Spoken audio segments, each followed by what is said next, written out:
కావలసినవన్నీ పట్టుకుని వెళ్ళిపోతుంటారు. ఆయన అనుగ్రహించేస్తుంటాడు. ఇక్కడ ముక్తి సంధాయకంబు అవిముక్తకంబు, ఇక్కడ మోక్షం కలుగుతూ ఉంటుంది. అందుకే ఈ మోక్ష సంధాయకంబు అవిముక్తకంబు, అవిముక్తకము అన్న పేరుతో మోక్షాన్ని పొందడానికి ఈ లోకంలో హేతువైన పట్టణం ఇదొక్కటే. శంకరాచార్యుల వారు ఏమన్నారో తెలుసా అండి?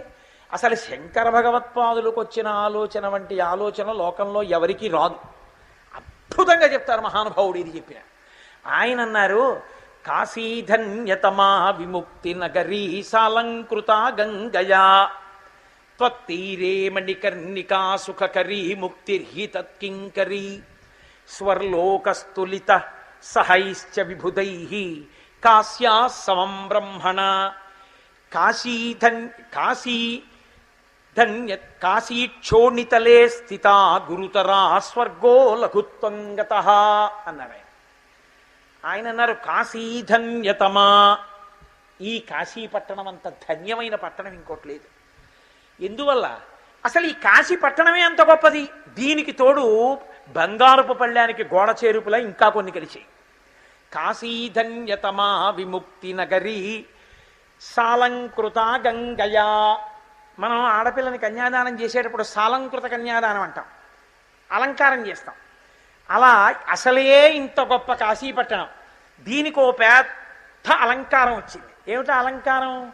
మెడలో చంద్రహారం వేసామనుకోండి, హారం వేస్తే ఇలా ఉంటుంది. అంతేకాని కుత్తికంటి అని ఇలా కంఠానికి నొక్కుకునేటట్టు వేసుకోరు, అదో ఆభరణం పెట్టుకుంటారు.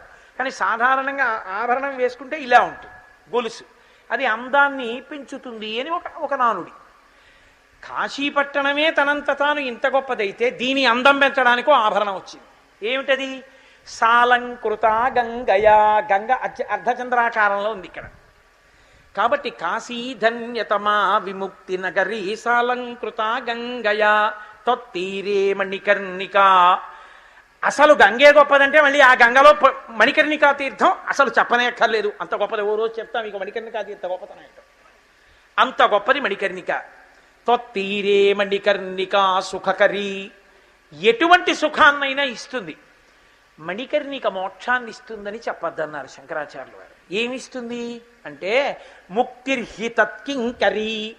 ప్రత్యేకంగా గొప్పగా ఏమి ఇవ్వక్కర్లేదు మణికర్ణికా తీర్థం.